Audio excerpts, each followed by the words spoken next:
Sangye chedan soki chanam la janju bando nani kesu si dagi jinso gi besana dola panjira sangye du bora isho sangye chedan soki chanam la janju bando nani kesu si dagi jinso gi besanam gi dola panjira sangye du bora isho sangye chedan soki chanam la janju bando nani kesu si dagi jinso gi besanam Dola Panjira Sangye Tu Bora Isho Samjan Damje Devada Devi Gyudan Dembara Gyuru Dungan Dan Dungal Gi Gyudan Dawara Gyuru Dungal Mebe Devada Midawara Gyuru Ngeri Chadan Dan Dawe Tanyam Nimba Gyuru Palen Sawe Lama Rimbo Dagi Jivra Peme Desho Karin Chimpe Kone Jasante Kusan Tokyo Ngondo Sando so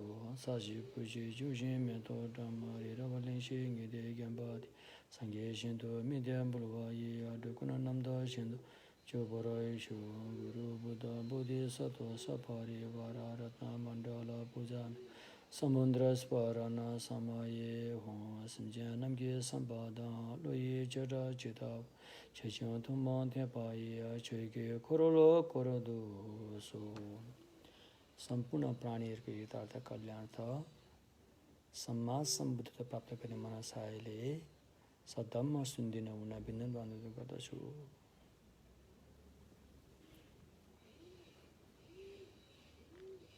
Mahayana सूत्र अलङ्कारको धर्म देशनामा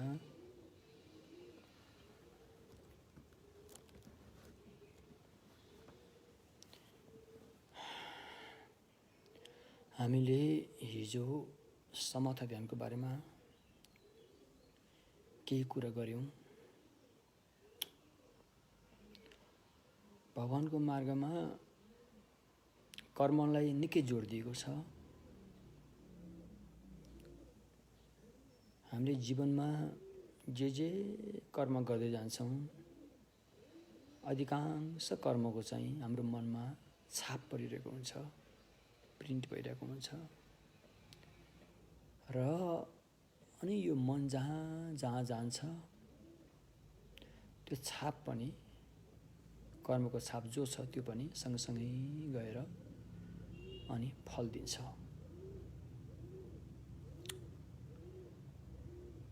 अब यस्तो परिस्थितिमा हामीले जान्नुपर्ने कुरा के त भन्दाखेरि हाम्रो मनमा राम्रा राम्रा कर्मको छाप परेको हुन पर्यो नराम्रा नराम्रा कर्मको छाप परेपछि धेरै गाह्रो हुँदो रहेछ त्यो नराम्रो कर्मको छापले चाहिँ दुःख पीडा दिँदै जान्छ भव संसारबाट पार भइसकेका अरत्तलाई पनि ती नराम्रो कर्मको छापहरूले पछ्याइनी रहेको देखिन्छ तसर्थ हामीले यो जुनीको आसक्तिमा परेर आफ्नो सम्मानको आसक्तिमा परेर आफन्त कुटुम्बहरूको भनाइमा परेर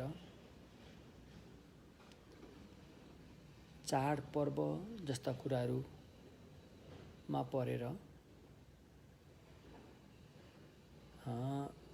रीतिरिवाज चलन चल्तीका कुराहरूमा परेर विभिन्न देवी देवताहरूको भाकलको कुराहरूमा परेर हामीले पाप गर्न हुन्न रे हेर्नुस् त किनकि उनीहरूको कुराहरूमा परेर जब हामी पाप गर्न पुग्दछौँ त्यो पापको फल उनीहरूले कहिले पनि बाँडेर लिनेवाला छैनन् रे यो पापको फल चाहिँ जसले गर्यो ऊ आफैले भोग्नुपर्ने हुन्छ र पुण्यको हिसाब किताब पनि त्यसै गरी लागू हुन्छ जसले पुण्य गर्यो उसैले फल भोग्दछ तसर्थ अब पाप कर्म कसरी बन्दछ त भन्दाखेरि त्यो पाप पनि एउटा कर्मै हो, निर्मित भएको चिज हो, बनाएको कुरो हो। त्यो आफसे आफ बन्दैन, पापलाई बनाउनु पर्ने हुन्छ। र कतिपय पापहरू शरीरबाट पुरा हुन जान्छ, कतिपय पापहरू वचनले बोलेर पुरा हुन जान्छ, कतिपय पापहरू मनले सोच्दैमा फेरि पुरा भइसकेको हुन्छ। तसर्थ यस्ता पापहरू थुप्रै छन्। कतिपय पापहरू ठाउँको हिसाबले जघन्य भयानक भएका हुन्छन्, कतिपय पापहरू सोच विचारको हिसाबले जघन्य भयानक भएका हुन्छन्, आदि आदि। ठाउँको हिसाबले भगवान बुद्धलाई अपमान गरेको, सद्धम्मलाई अपमान गरेको, सङ्घलाई अपमान गरेको, मातापितालाई अपमान गरेको, यस्ता पापहरू चाहिँ ठाउँको हिसाबले जघन्य भएर जान्छ, डरलाग्दो भएर जान्छ, एकदम भारी हुन्छ। र कतिपय पापहरू फेरि मनभित्रबाट चाहिँ निर्धक्क भएर चाहिँ थोरै थोरै गरे तापनि निरन्तर गरिरहेको छ भने त्यो फेरि जघन्य भएर जान्छ। त्यो निरन्तर गरेको पाप चाहिँ धेरै ठुलो भएर जान्छ फेरि। तसर्थ अनादिकालदेखि हामी संसारमा भौँतारेर आउँदाखेरि कति पापहरू गर्यो होला, ती पापका छाप त हाम्रो मनमा अवश्य पनि छ होला। जबसम्म यो काटिँदैन तबसम्म यो रहि नै रहन्छ। तसर्थ हामीले हर दिन पाप काट्ने काम गर्नुपर्छ। विद्वानहरूले भनेका छन्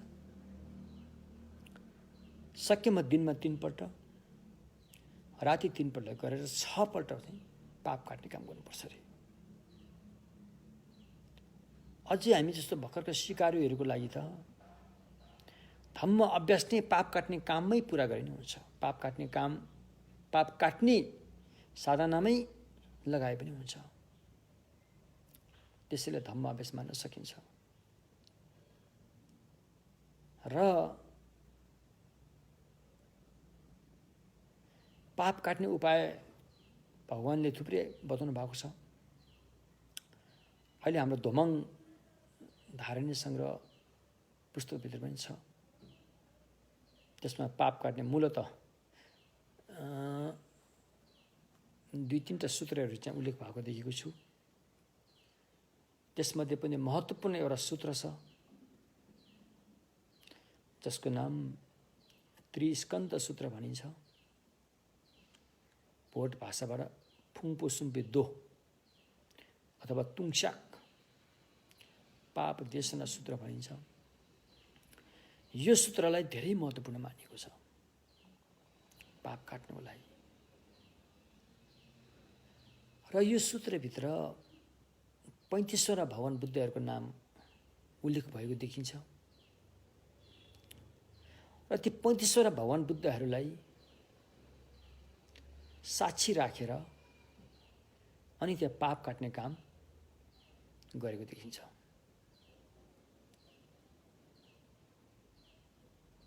र यो सूत्र हामीले कमसेकम दिनको 1 पल्ट भए पनि पाठ गर्न सक्यो भने धेरै राम्रो हुनेछ। कमसेकम त्यो दिनभरि गरेको पाप त काटि नै जान्छ।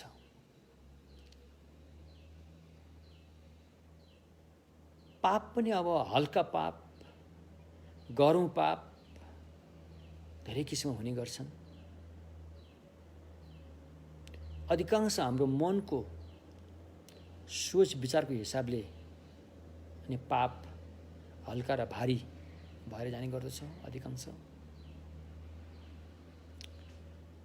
पाप कर्म गर्दाखेरि सुरुदेखि नै निर्धक्क भएर गरेर पाप कर्म गरिसकेपछि पनि निर्धक्कै भएर बस्यो भनेदेखि त्यो पाप एकदम भारी बन्दछ। त्यसले पुरै फल दिएरै छोड्छ। भने कतिपय पापहरू सुरुमा निर्धक्कसँग गर्न थाले तापनि पछि आएर मनमा पश्चाताप भएर ओहो मैले ठिक गरेन छु है, गर्न नहुने रहेछ है भनेर पश्चाताप भयो भने त्यो पाप केही हदसम्म हल्का भएर जान सक्छ। यिनै कुरा पुण्य कर्ममा पनि लागू हुन्छ। तसर्थ पाप देशना गर्नुको लागि सूत्र अनुसार त्रिस्कन्द सूत्र धेरै धेरै महत्त्वपूर्ण कुरा छ, जुन धोमाङ पुस्तकमा रहेको छ। त्यस्तै धोमाङ पुस्तकभित्रै अर्को एउटा पाप काट्ने अर्को एउटा छ, त्यसलाई दीक्षाक्षरकी पुडी रे पाप काट्ने सुनौरो छुरा भन्ने पुस्तक छ। त्यसमा पनि धेरै बुद्धहरूको नाम उल्लेख गरेर पाप काट्ने कुराहरू उल्लेख गरेको छन्। त्यस्तै गरेर अर्को एउटा सूत्र छ, सुनौलो प्रायश्चित सूत्र भन्ने छ, शीर्षक भन्ने, त्यो पनि पाप काट्नको लागि नै उपयोग हुने सूत्रहरू भयो। र विशेष गरेर बोधिसत्व यानमा लागेकाहरूको लागि बोधिसत्वशील उल्लङ्घन हुन पुगेकोमा ती पाप काट्नको लागि आकाश गर्भ सूत्र नामकिङ बुद्धो आकाश गर्भ सूत्र भनिन्छ। त्यो सूत्र पनि पाप काट्नको लागि धेरै राम्रो सूत्र हो।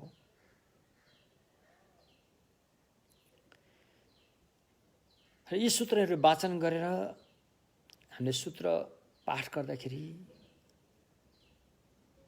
अगाडि सूत्र पाठ गर्दै गइन्छ, शब्द उच्चारण गर्दै गइन्छ, पछि त्यसको अर्थमा मनले ध्यान दिएर जानुपर्ने हुन्छ।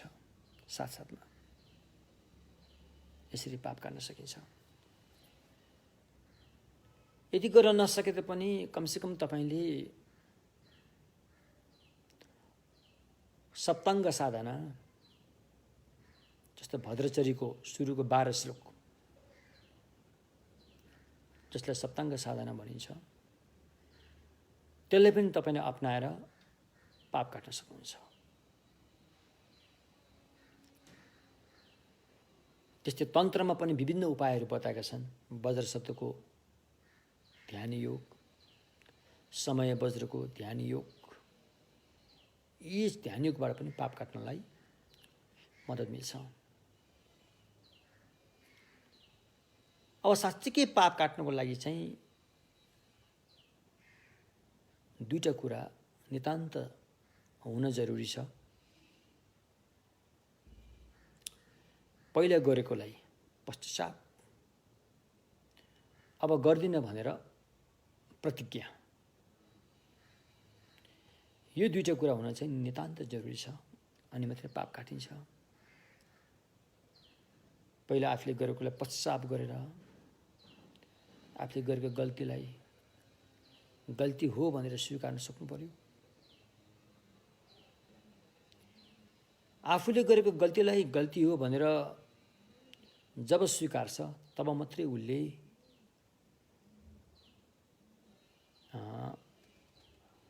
त्यो गल्तीलाई त्याग्न सक्छ र पछि गर्दिन भनेर प्रतिज्ञा गर्न सक्छ। यस्तो किसिमले पापलाई काटिनु हुन्छ। एक किसिमले पाप चाहिँ दुई किसिममा हुन्छन्।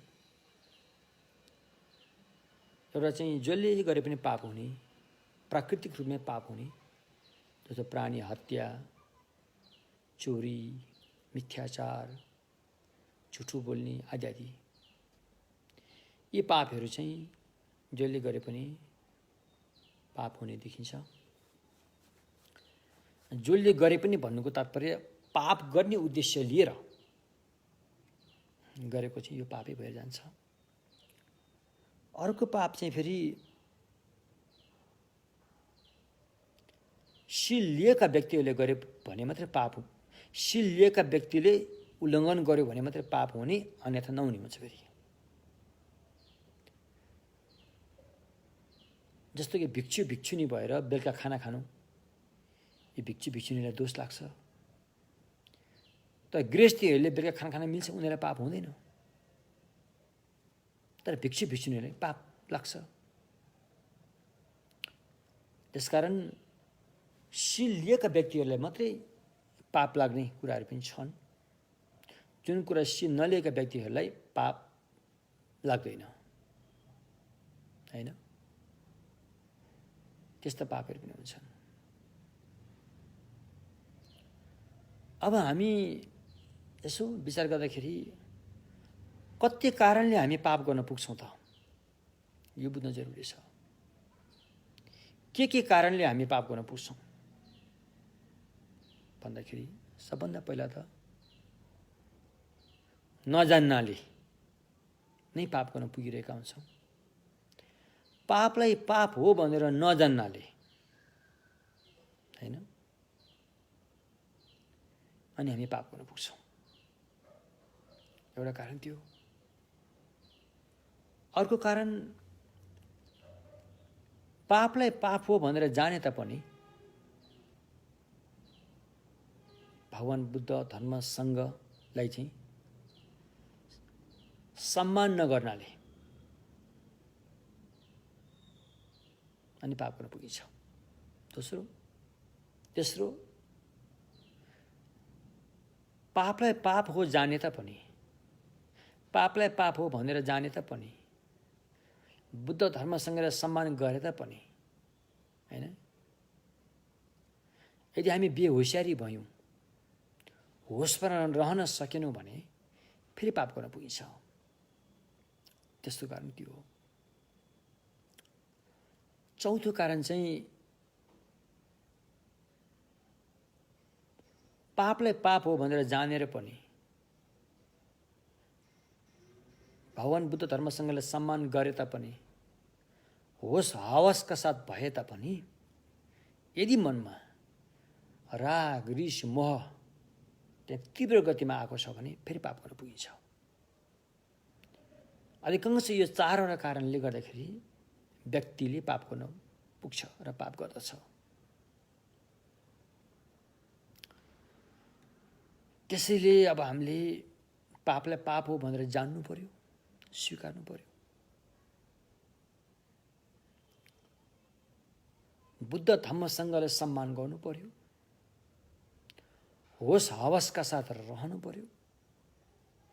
जब मनमा राग रिस मोह जस्ता क्लेशहरू उर्लेर आउँदाखेरि थाहा पाउन सक्नु पर्यो, अहिले मेरो मनमा राग रिस मोह त्यहाँ तीव्र गतिमा आइरहेको छ भनेर थाहा पाउन सक्नु पर्यो र पापबाट बच्न सक्नु पर्यो, आफूलाई बचाउन सक्नु पर्यो।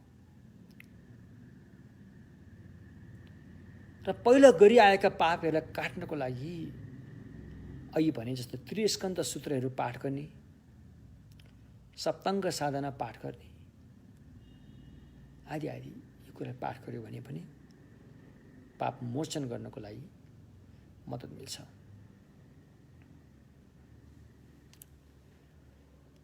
यस बारेमा पाप कर्मले कसरी पछ्याएर फल दिन्छ भन्ने बारेमा अहिले हामी जुन पुस्तक नेपाली भाषामा अनुवाद गर्दैछौँ, जसको नाम कर्म हेतु फल हो, त्यसमा विस्तृत रूपमा बताएको छ। भोलि किताब छापेर आएपछि तपाईँहरू सबैले यसलाई आफूले पढेर पनि जानकारी लिन सक्नुहुन्छ कि पाप भन्ने चिज कस्तो भयानक रहेछ, कसरी पछ्याएर आउँदो रहेछ।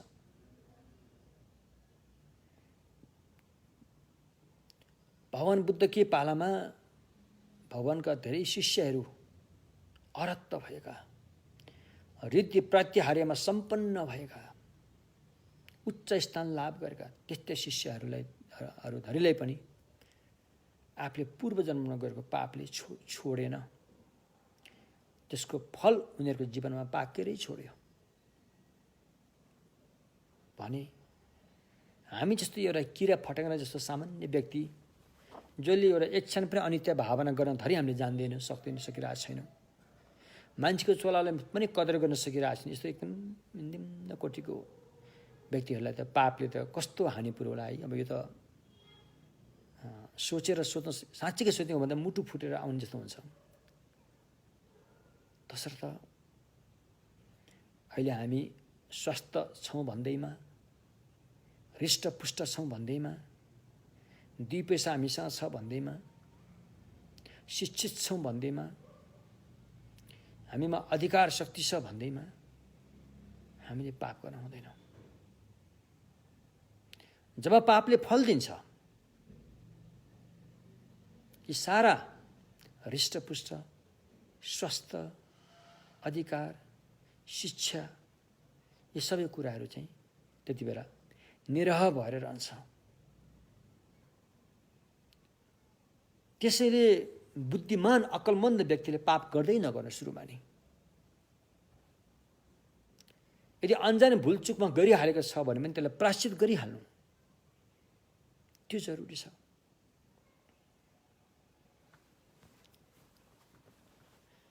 त्यसो भएकोले यस्तो विषम परिस्थितिमा हाम्रो जीवन अहिले यहाँ रहेको छ। भगवानको सम्यक मार्गमा पाप पुण्य भन्ने चाहिँ मन हुनेले मात्रै गर्ने कुरो हो। निर्जीव मन नहुनेबाट पाप पुण्य गर्न सक्दैन अरे। मन हुनेले मात्रै गर्ने हो अरे पाप कर्म पुण्य कर्म भनेको। किनकि पाप र पुण्य भनेको चाहिँ मनमा भर पर्छ, मनको आशयमा भर पर्छ। कस्तो कुरोबाट प्रेरित भएर त्यो आशय जागेको छ र अनि हामी कर्म गर्न पुग्दछौँ, त्यसमा भर पर्छ।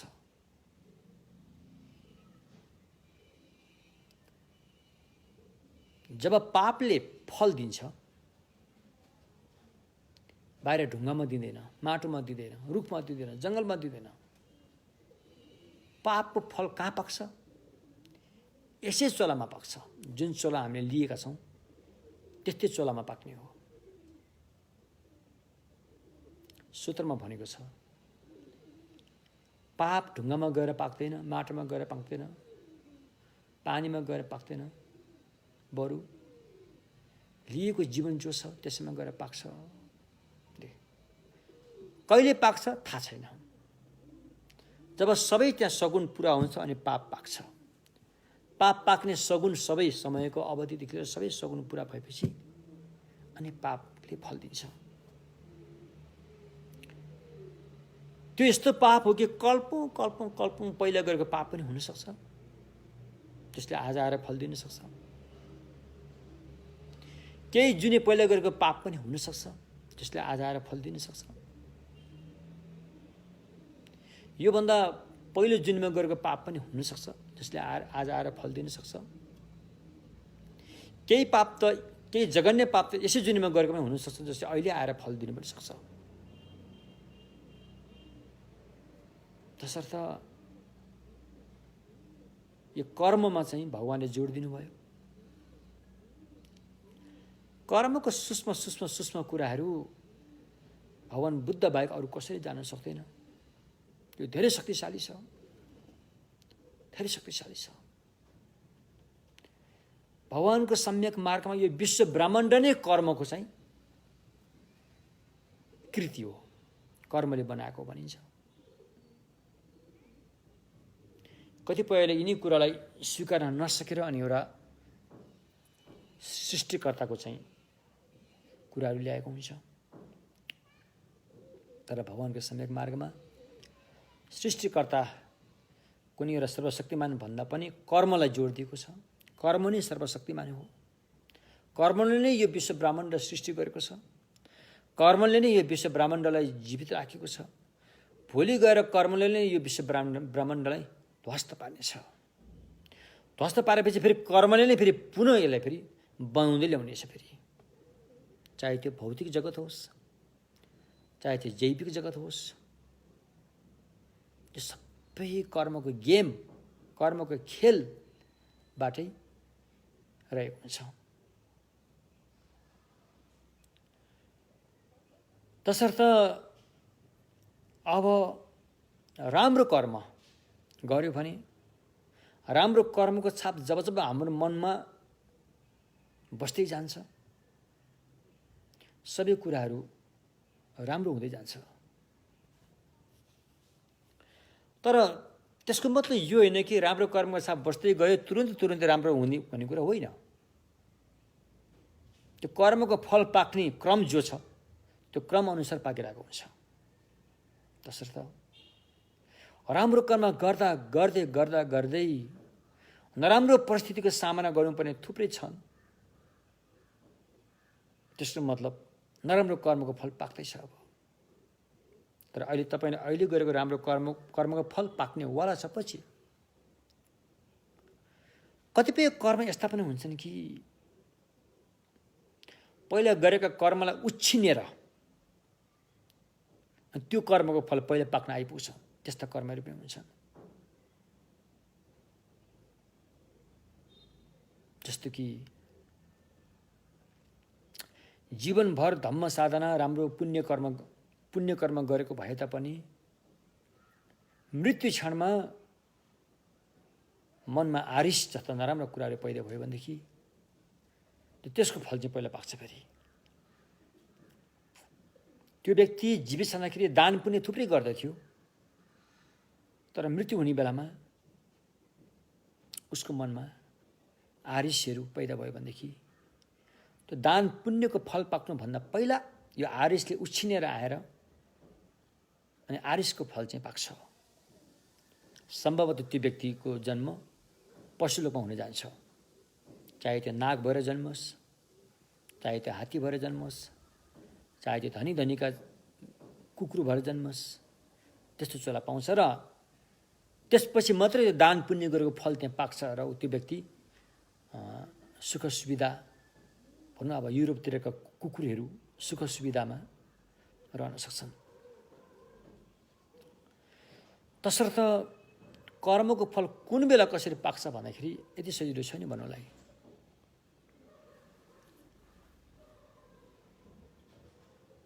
अब कर्मको फल कहिलेसम्म पाक्छ? सामान्य हिसाबले भन्ने हो भने जबसम्म यो पञ्चखण्ड रहिरहन्छ तबसम्म त्यो पाकि नै रहेको हुन्छ। पञ्चखण्ड रूप वेदना संज्ञा संस्कार विज्ञान, यो पञ्चखण्ड जबसम्म रहिरहन्छ तबसम्म पाकिरहन्छ। एक किसिमले भन्दाखेरि होइन। तर बोधिसत्व यानमा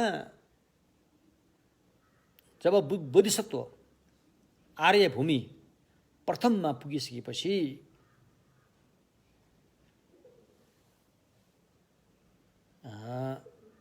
चाहिँ ती पाप कर्मको फल चाहिँ सिधै भोग्नु पर्दैन भन्ने कुराहरू छ। फेरि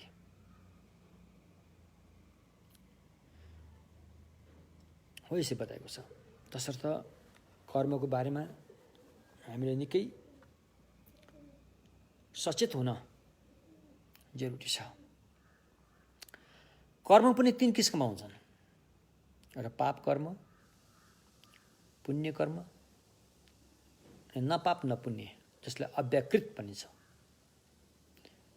अव्याकृत कर्मले फल दिन सक्दैन, त्यो कर्म गरिसक्यो। पाप र पुण्यले चाहिँ फल दिने गर्छ।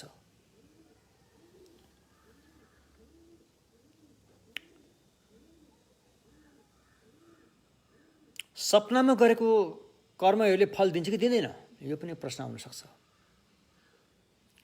कतिले सपनामा पाप गरेको पनि हुन्छ, पुण्य कर्म गरेको पनि देखिन्छ सपनामा, त्यस्तो सपना देखिन पुगिन्छ। तर त्यसको फल पाक्छ कि पाक्दैन भन्दाखेरि एक हिसाबले सपनामा गरेको कर्मको फल पाक्दैन। तर सपनाबाट बिउजिसकेपछि सपनामा देखिएका ती कर्मप्रति उसको सोच आशय के रहन्छ त्यसमा भर पर्छ। फेरि सपनामा धेरै पाप काम गरेको देखियो, बिउपछि ल मैले त ठिकै गरेछु भनेर एकदम त्यसप्रति बढी प्रसन्न आनन्दित हुन थाल्यो भने त्यो कर्म फेरि बन्न पनि सक्छ, फेरि फल दिने कर्म बन्न पनि सक्छ। फेरि त्यो पनि हुनसक्छ। त्यो चाहिँ निन्द्राबाट बिउजेपछिको आशयमा भर पर्छ। सपनाको कर्मको फल पाक्छ पाक्दैन भन्ने कुरा। यस्ता थुप्रै कुराहरू छन्। कतिपय कर्महरू यस्तो हुन्छ कि यहाँबाट त्यहाँसम्म पुर्याइदिने मात्रै कर्म हुन्छन्। त्यहाँबाट ऊ त त्यसले काम गर्न सक्दैन। त्यसलाई भनिन्छ भोट भाषामा फ्यान्जेकीले, प्रक्षेपित गर्ने कर्म।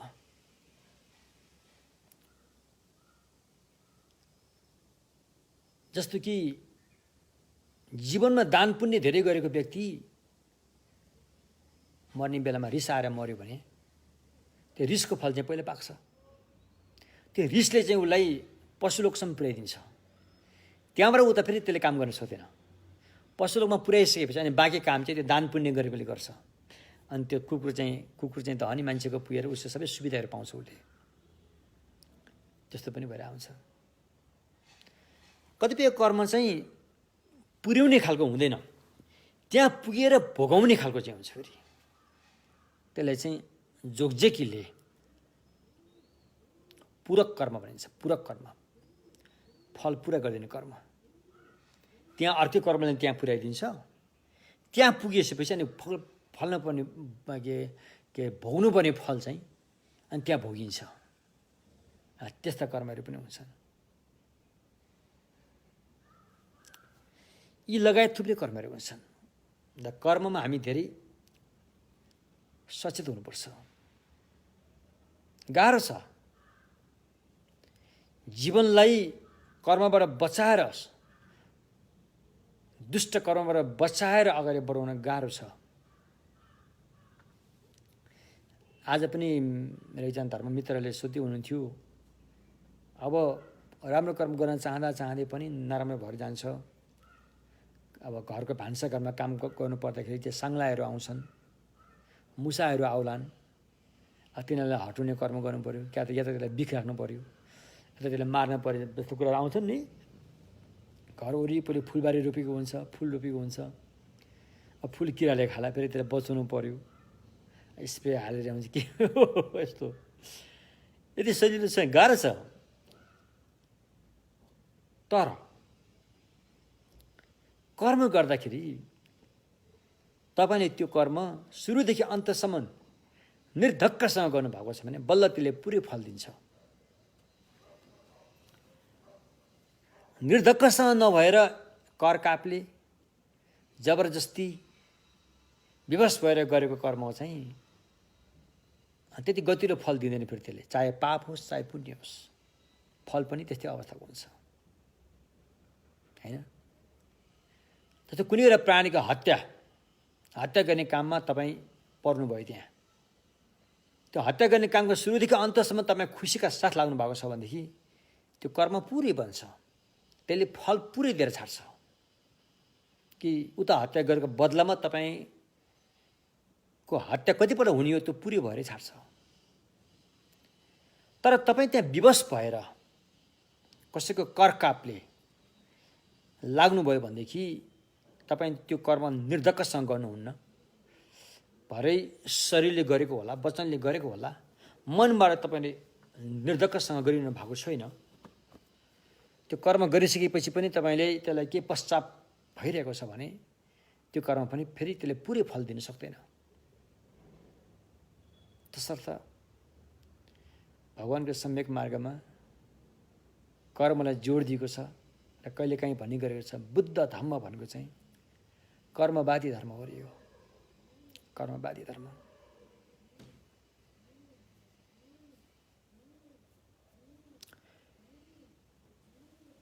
कर्मलाई जोड दिएको धर्म हाम्रो यो पूर्वी एसियामा दुईटा धर्म देखिन्छ, एउटा बुद्ध धर्म अनि अर्को जैन धर्म। कर्मलाई खुब जोड दिने धर्म हो। यता हिन्दू धर्ममा कर्मलाई जोड त त्यति दिएको देखिँदैन। कर्म भन्दा त मानिन्छ, तर त्यहाँ फेरि अर्कै माहौल, अर्कै कुराहरू आउँछन् त्यहाँ, होइन? त्यहाँ कुनै एउटा भगवान सृष्टिकर्ता छ, फल दिने नदिने उहाँको हातमा छ। उहाँले फल दियो भने तपाईँले पायो, फल दिएन भने तपाईँले पाएन भन्ने त कुराहरू यता आउँछ त्यहाँ। तर यता जैन र बौद्ध धर्ममा चाहिँ कर्मलाई खुब जोड दिएको हुन्छ। त्यसभित्र पनि अब बुद्ध धर्ममा कर्मलाई उत्पन्न गर्ने त्यसको पछाडि को छ भन्ने प्रश्न आउँछ। कर्म पनि आफसे हातमा आकाशबाट लड्डु खसी जस्तो गरी आएको त होइन। त्यसलाई पनि उत्पन्न गर्नु पनि हुन्छ। त्यसकारण कर्मको सृष्टि कसले गर्छ भन्दाखेरि कर्मको सृष्टि मनले गर्छ। मनबाटै कर्म पैदा हुने हो। यदि मन नहुँदो हो त कर्म पैदा हुँदैन।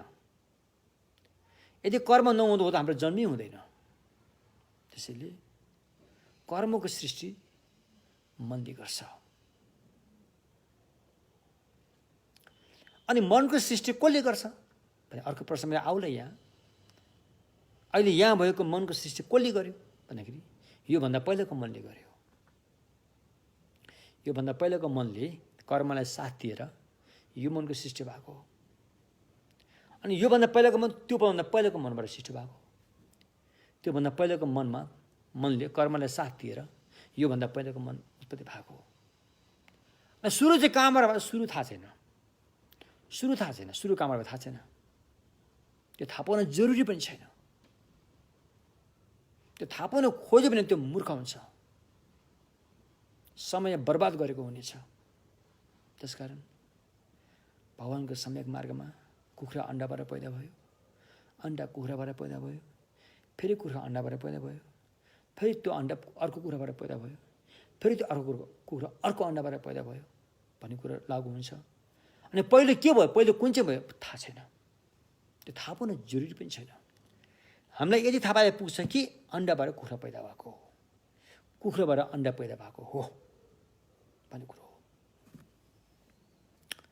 तसर्थ कर्म भन्ने चिज त्यस्तो रहेछ। कतिले यो कर्मको बारेमा राम्रोसँग जानकारी नपाउँदा अनि उनीहरू नास्तिक भएर जान्छन्। यसै चोलामा मात्रै खुम्चिन पुग्छन्। पुनर्भव अर्को चोला स्वीकार्दैनन्। केही कुराहरूले उनीहरूलाई ठुलै विश्वस्त पारेको हुनसक्छ यस्तो स्वीकार्नलाई। जस्तो कि मुजुरको प्वाख। मुजुरको प्वाख रङ्गी बिरङ्गी हुन्छन्, सुन्दर हुन्छ। तर त्यो कुनै एउटा चित्रकारले आएर त्यहाँ चित्रण गरेको त होइन। त्यो कसरी भयो? मुजुरको प्वाख यस्तो सुन्दर। यस्ता कुराहरू देखेर केही व्यक्तिमा कर्म भने त होइन रहेछ, सबै आफसे आफ भएको रहेछ। खोइ यस्तो सुन्दर मुजुरको प्वाख कसले आएर बनाएको हो? यो त आफै आफै भएको भन्ने खालको सोच आउन सक्छ। जस्तो केराको दाना गोलो हुन्छ। यो कोही व्यक्तिले गोलो पालेर केराको कोसाभित्र हालेको त देखिएको छैन। त्यो आफै आफै भएको जस्तो लाग्छ। काँडाहरू तिखो हुन्छ, कसैले घोटेर तिखो पारेको त देखिएको छैन। त्यो आफै तिखो भइरहेको देखिन्छ। त्यसै पूर्वबाट झुल्किने घाम, माथिबाट तल खस्ने पानीका झरनाहरू यो कसरी भएको त? यो आफसे आफ भइरहेको देखिन्छ भन्ने कुराहरूमा बढी ध्यान दिएर अनि नास्तिक विचारहरू चाहिँ पैदा हुन्छन्। जे छ यही चोलामा मात्रै छ, मरेपछि केही पनि छैन भन्ने खालको सोचेर आउँछ। भगवानको सम्यक मार्गमा नास्तिक भनेको केलाई भन्छन् भन्दाखेरि मरेपछि यहाँ गरेको कर्मको फल मरेपछि अर्को चोलामा पाक्ने भन्ने कुरालाई नस्वीकार्नुलाई नास्तिक भनिन्छ। वेदलाई नमान्ने, उसलाई नमान्ने नास्तिक। त्यो कुरा भगवान बुद्ध भन्नुहुन्न। भगवान बुद्धले चाहिँ यहाँ गरेको कर्मको फल अर्को चोलासम्म पनि पुग्न सक्छ भन्ने कुरालाई स्वीकारेन भने त्यसलाई नास्तिक भनिन्छ। त्यो नस्वीकार्नुको कारण नास्तिकहरूले के भन्छन् भन्दाखेरि हाम्रो चित्त जुन धारावाहिक रूपमा बगिरहेको छ, हाम्रो मन जुनको यात्रा जारी रहेको छ, मरिसकेपछि त्यो मन चाहिँ यहीँ टुङ्गिन्छ, त्यसको यात्रा यहीँ टुङ्गिन्छ भनेर मान्छन् नास्तिकहरूले। भगवान बुद्धको सम्यक मार्गमा भलै शरीरको यात्रा यहीँ टुङ्गे तापनि मनको यात्रा चाहिँ जारी रहेको हुन्छ भनेर मानिन्छ। तसर्थ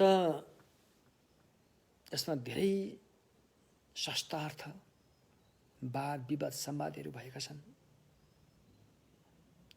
अधिकांश आस्तिक भन्नेहरू चाहिँ नास्तिकमा चाहिँ खनिएका छन्। त्यस्तै देखिन्छ ग्रन्थहरूमा। नास्तिकले के भन्छ भन्दाखेरि मन भन्ने चिज हामीसँग छ भनेर मान्छ, तर त्यो मन त पत्थर ढुङ्गामा कोरेको चित्र जस्तै हो रे। जब त्यो ढुङ्गा फुट्यो भने त्यो चित्र सहजै त्यो पनि सकिन्छ, आफसे आफ त्यहाँ टुङ्गिन्छ। त्यस्तै मन पनि हाम्रै शरीरमा रहेको चित्र जस्तै हो। जब यो शरीरको अन्त हुन्छ मन पनि अन्त हुन्छ भन्ने कुरालाई मानिन्छ नास्तिकमा। तसर्थ भगवान बुद्धले चाहिँ कर्मलाई जोड दिएर जानुभयो। राम्रो राम्रो कर्म गर्नुपर्छ भन्नेमा भगवान बुद्धले प्रेरणा दिनुभयो। यदि तिमी सुख चाहन्छौ भने सुख पाउने कर्म नै गर्नुपर्छ। यदि तिमी दुःख चाहँदैनौ भने दुःख पाउने कर्म छोड्नुपर्छ। यो प्रकृतिको नियम हो भनेर भगवानले आज्ञा भयो। त्यसैले भगवानको सम्यक मार्गमा लाग्ने, चाहे त्यो गृहस्थ जीवन होस्, चाहे त्यो सन्यास लिएका जीवन होस्, उनीहरूको तन मन वचनबाट पाप कर्म गर्न दिएन। त्यो नदिनको लागि एउटा अनुशासन खडा गरियो। त्यो अनुशासनलाई भगवानको भाषामा शील भनियो। शील खडा गरियो होइन। पञ्चशील, अष्टशील, श्रामणेका शील, भिक्षु भिक्षुणीका शील, यता शीलहरूको नियम बनाइयो। हुन त भगवान बुद्ध अहिले विनयहरूमा हामीले हेर्ने हो भने भगवान बुद्ध भएर 12 वर्षसम्म कुनै पनि नियमहरू चाहिँ त्यति कडाका साथ लागू गरिएको थिएन भनिन्छ क्या। 12 वर्षसम्म के झिनमिना कुराहरू चाहिँ लागू गरेको हुनुपर्छ कि लुगा लाउने तरिका यसरी लाउनु भन्ने जस्तो कुराहरू होइन। यसो चाहिँ केही झिनमिना कुराहरूको चाहिँ त्यहाँ नियम यसो राखेको देखिन्छ। तर नियमले कडाका साथ लागू भएको चाहिँ भगवान बुद्ध भएर 12 वर्षपछिदेखि मात्रै यो नियम राख्न सुरु गरेको हो रे। कि त्यहाँ केही व्यक्तिले गर्न नहुने अयोग्य काम गरेको थाहा पाएपछि भविष्यमा त्यस्तो काम नदोहोरिनुको लागि अनि भगवानले अनुशासन राख्दै जानुभयो। फेरि मान्छेले केही कुराहरू गर्दै गए, फेरि त्यसमा नियम बस्दै गयो। अब अहिले आएर भिक्षुकी नियम पनि सर्वास्तिवाद अनुसार 253 छ, थेरवाद अनुसार 227 छ। त्यस्तै भिक्षुणीहरू पनि त्योभन्दा अलिक बढी नै होला सायद। यस्ता नियमहरू चाहिँ बन्दी गए। त्यस्तै अब यो बुद्धिसत्व यानमा फेरि बुद्धिसत्वको छुट्टै नियम पनि बन्दी गयो। त्यस्तै वज्रयानका छुट्टै नियमहरू पनि बन्दी गए। यी नियमहरू तब बनाएका हुन् जब त्यहाँ केही गर्न नहुने कामहरू भयो, घटनाहरू भयो, अयोग्य घटनाहरू भयो, जुन घटनाले भविष्यलाई अँध्यारो पार्छ। र ती घटनाहरू फेरि पुनः नदोहोरिनुको लागि अनि यस्ता नियमहरू चाहिँ बस्दै गए। र यी सारा नियमहरूको उद्देश्य एउटै थियो कि व्यक्तिलाई पाप कर्मबाट कसरी बचाउने, पाप कर्मबाट कसरी बचाउने भनौँ न। त्यहाँ एउटा बारको आवश्यक पर्थ्यो, घेराबन्दी बारको आवश्यक पर्थ्यो। त्यही बार नै हो। र त्यो व्यक्तिहरू जब पाप कर्मबाट जब उनीहरू बच्दै जान्छन् तब बुद्ध शासन पनि फैलिँदै जान्थ्यो, सतह फैलिँदै जान्छ। बुद्ध शासन पनि पवित्र हुँदै जान्छ। जब व्यक्ति पापबाट बच्दै जान्छ, पाप गर्न छोड्दै जान्छ, तर भगवानको सम्यक मार्गको विकास पनि हुँदै जान्छ। त्यसैले शील समाधि प्रज्ञा मध्ये पहिलो शीललाई नै पहिलो स्थान दिएको कारण पनि यही हुनुपर्छ। किनकि समाधि र प्रज्ञा भनेको जब शील रहन्छ तब त्यो समाधि र प्रज्ञाको विकास हुने गर्दछ। तसर्थ भगवानले कर्ममा जोड दिएको कारण यो भयो। अर्को कर्ममा जोड दिएको कारण सम्यक्षम भगवान बन्नुको लागि चटके देखाए जस्तो, चमत्कारीले चमत्कार देखाए जस्तोबाट होइन। मेहनत, कर्मको मेहनत गरेर मात्रै भगवान बन्ने हो भन्ने कुरा पनि भगवानको सम्यक मार्गमा स्पष्ट छ।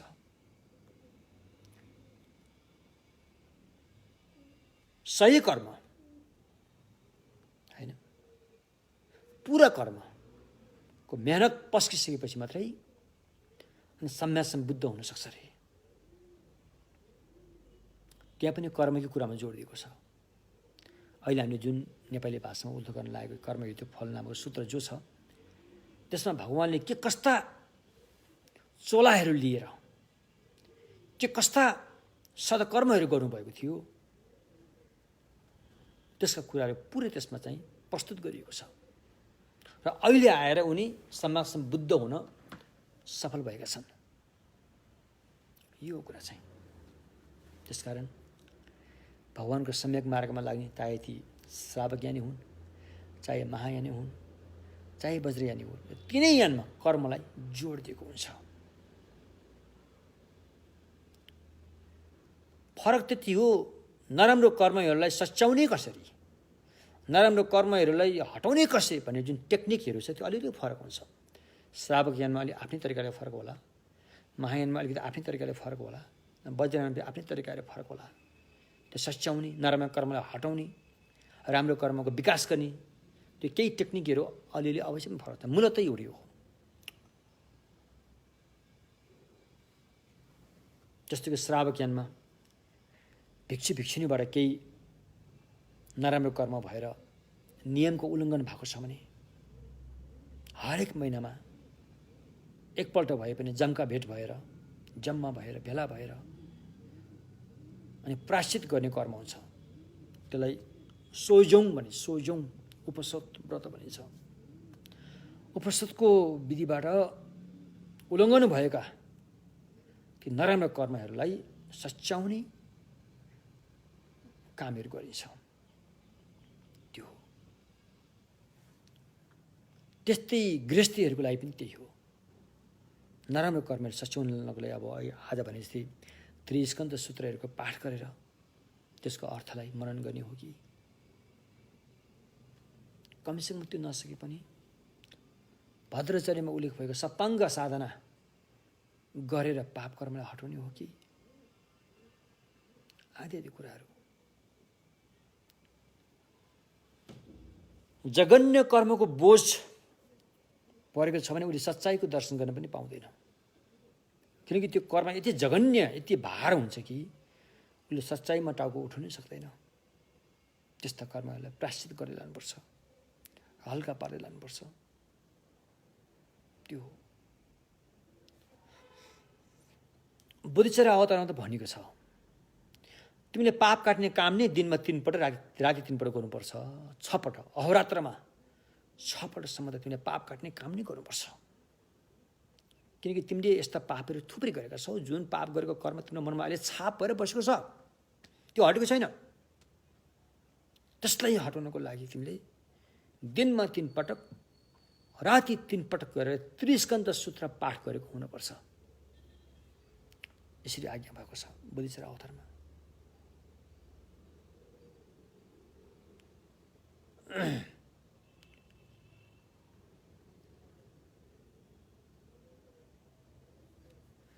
तसर्थ हामीले यतिसम्म गर्न नसके तापनि बिहान उठेर एकपल्ट प्रायश्चित गरौँ। रातभरि गरेको केही नराम्रो कर्म छ भने बेलुका सुत्नुभन्दा पहिला एकपल्ट प्रायश्चित गरेरै सुतौँ। दिनभरि केही नराम्रो कर्म हुन गएको छ भने, यदि नराम्रो कर्म भएको छैन भने तपाईँ खुसी हुनुहोस्, आज म बचेछु, आज म बचेछु, आज मेरो तन मन वचनबाट नराम्रो पाप कर्म गर्न परेको छैन, गरेको थिइनँ, गरेको रहेनछु भनेर तपाईँ आफैलाई एउटा चाहिँ गर्व गर्नुपर्ने हुन्छ होइन। र यी कुराहरूलाई हामीले एकदमै मनन गर्न जरुरी छ। अब हामी अवश्य अलङ्कारको मूल विषयमा जाउँ। हिजोसम्म हामीले दर्शन मार्गको कुरा गऱ्यौँ र साथसाथमा समथा ध्यानको बारेमा पनि कुरा गऱ्यौँ।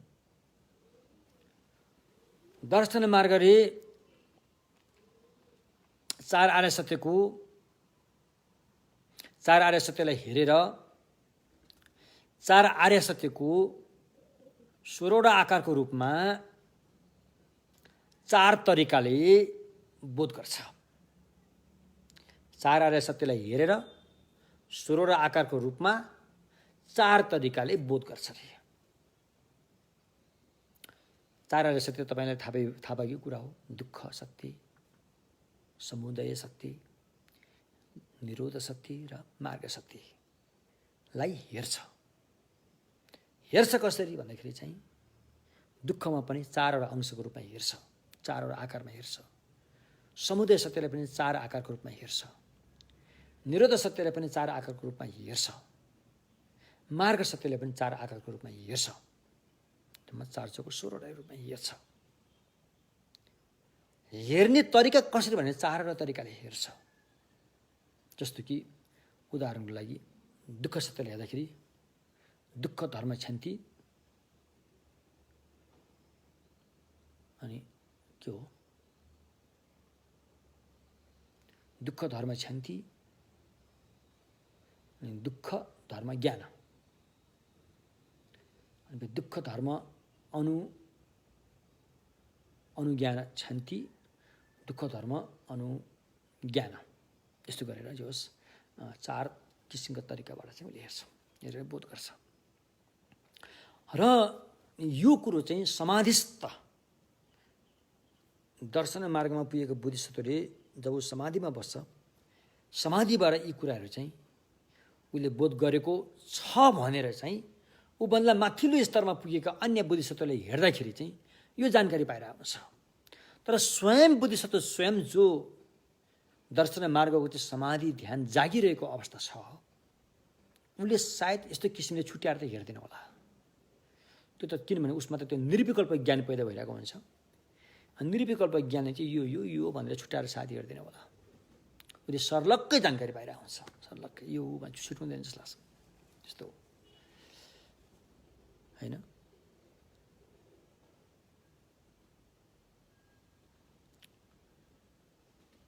अब त्यसपछि प्रथम भूमि आर्य बुद्धिसत्वको प्राप्त भएपछि, दर्शन मार्गमा पुगिसकेपछि, त्यसबाट जागेपछि यसलाई जम्मा त्यो समाधि चाहिँ जम्मा 16 क्षणका हुन्छन् पनि चाहिँ। दर्शन मार्गको समाधि क्षण भन्ने शब्द नाम दिएको छ। 16 क्षण हुन्छन्। दुःखमा पनि दुःख सत्यलाई हेर्ने पनि 4वटा क्षण हुन्छन्। समुदय सत्यलाई हेर्ने 4वटा क्षण, यसो गरेर 16 क्षण हुन्छन्। 16 क्षणमध्ये अन्तिम क्षणलाई छोडेर बाँकी 15 क्षण चाहिँ पक्की दर्शन मार्ग हुन् भने 16औं क्षण चाहिँ फेरि भावना मार्गमा गाभिन्छ। फेरि त्यसलाई चाहिँ भावना मार्गमा गाभिन्छ।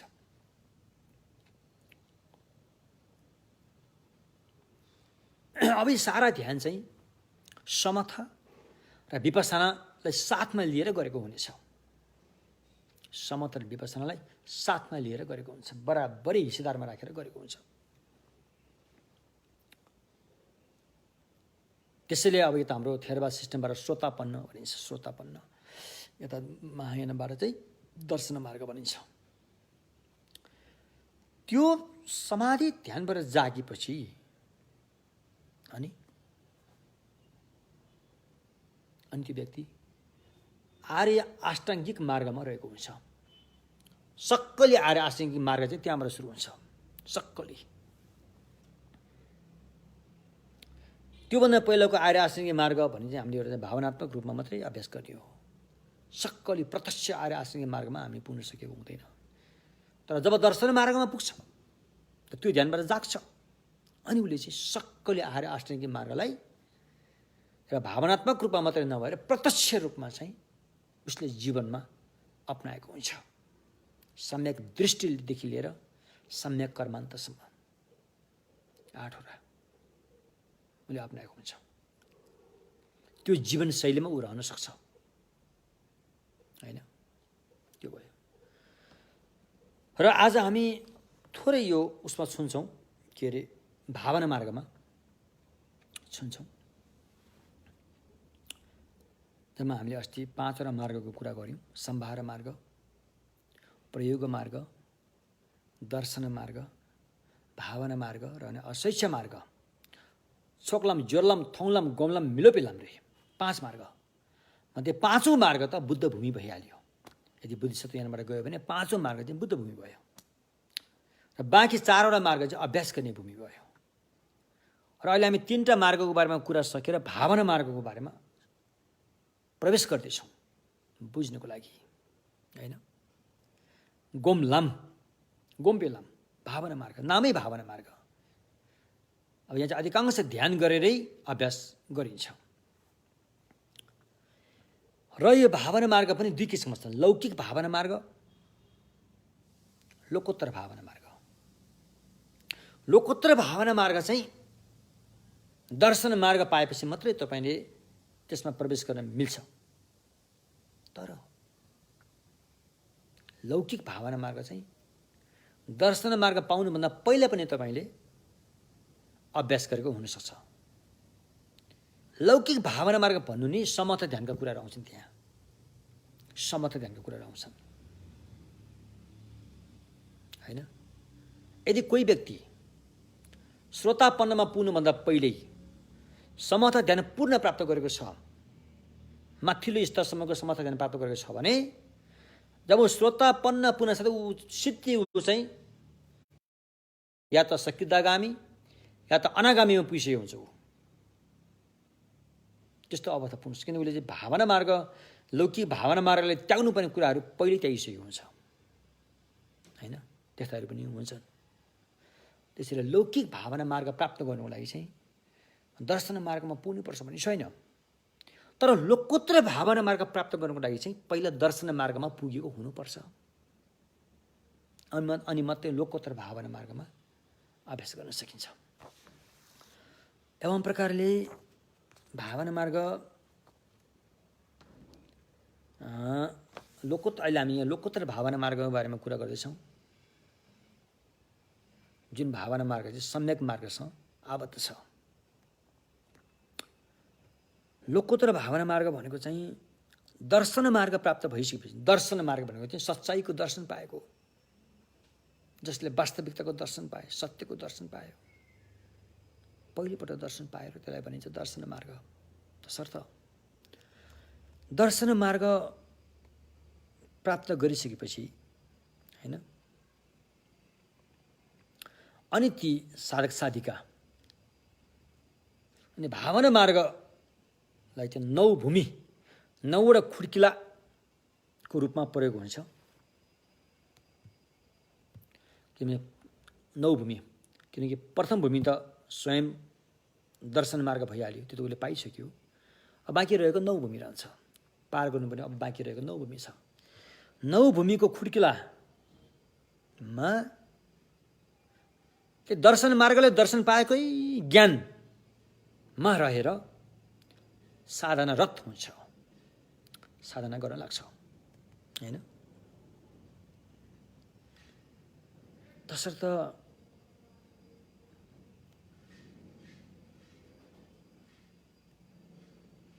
यो भावना मार्गमै रहेर साधक साधिकाले बुद्ध धम्म र प्राणीको हितमा, तसर्थ भावना मार्गमै रहेर साधक साधिकाले बुद्ध धम्म र प्राणीको हित हुने कार्य गर्दछ।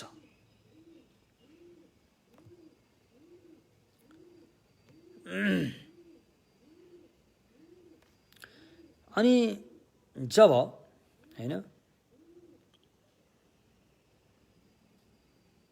लोकोत्तर ज्ञान, मैले हिजो पनि भने,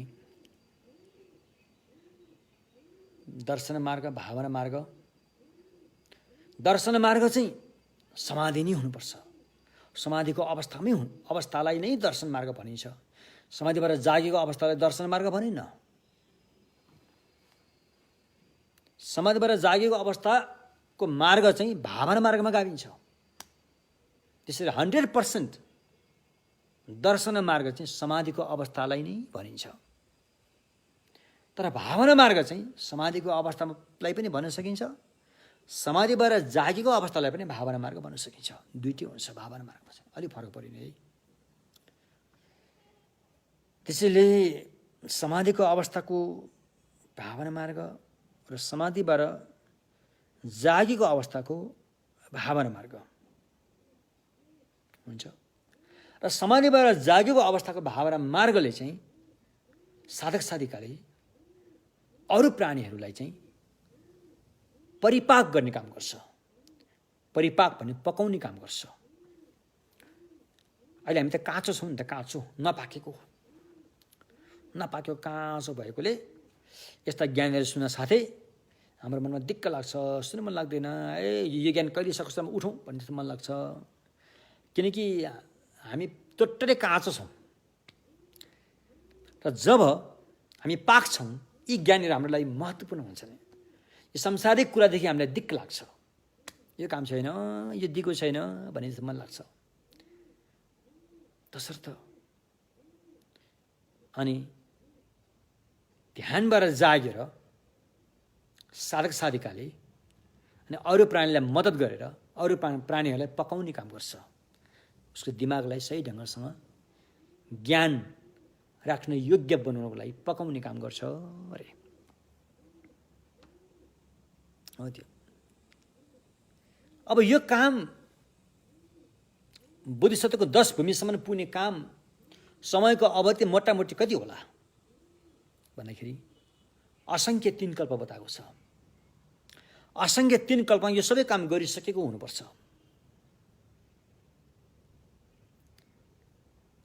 हैन।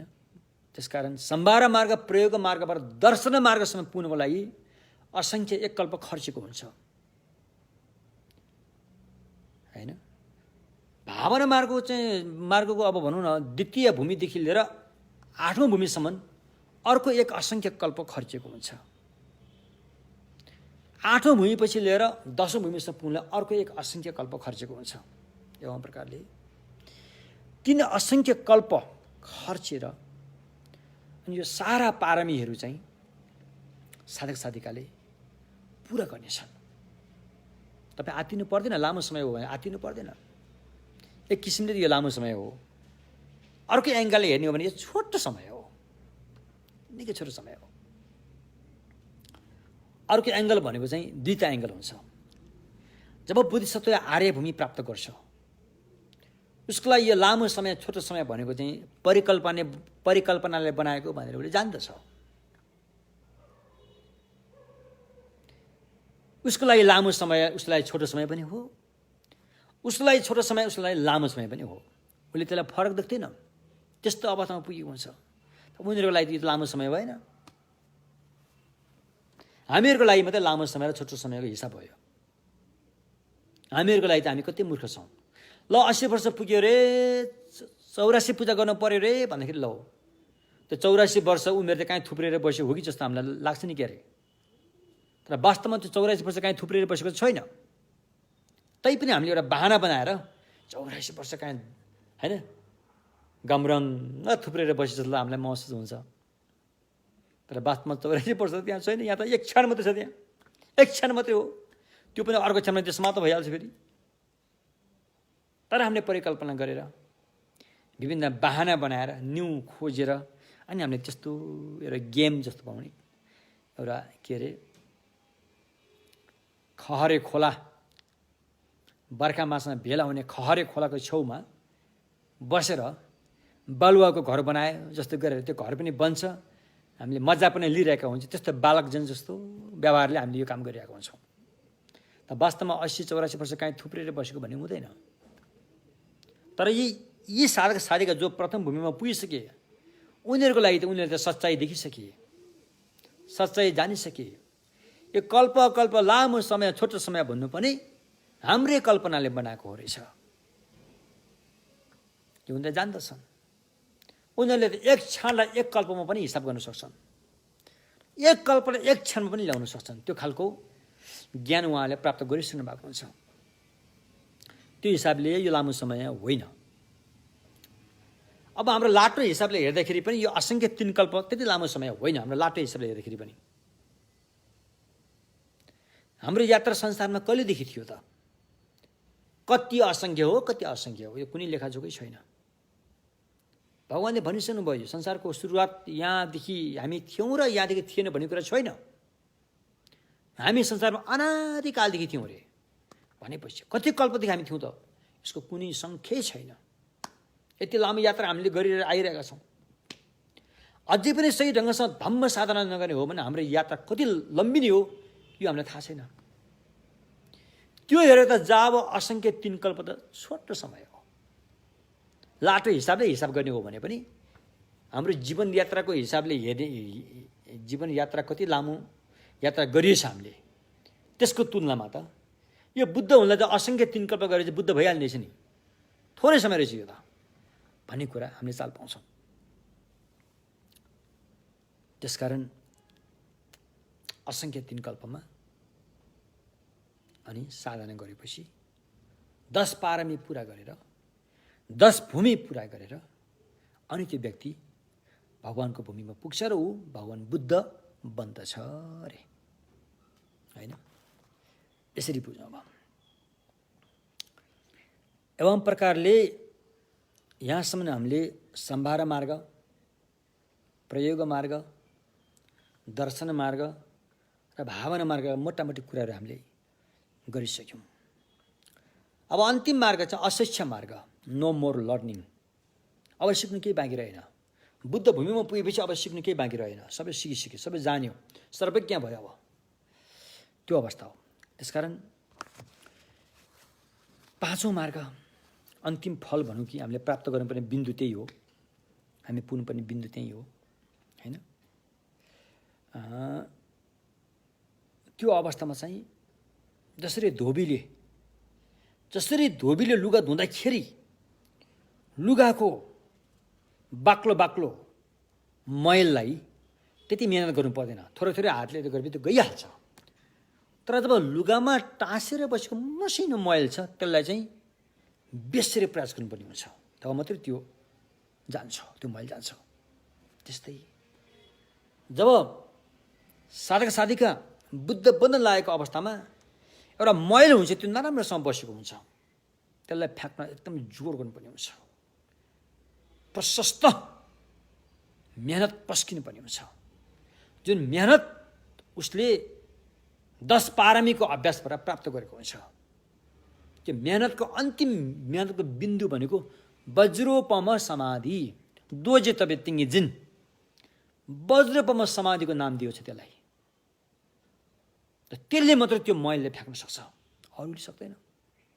तसर्थ 10औं भूमिमा पुगेका साधक साधिकाले वज्रोपम समाधि लाभ गरेर अनि फ्याँक्नु पर्ने अन्तिम अविद्याको गन्ध दागलाई सदाको लागि मेटाइदिन्छ। मेटाउन साथै अब महायान सूत्रबाट भन्ने हो भने महायान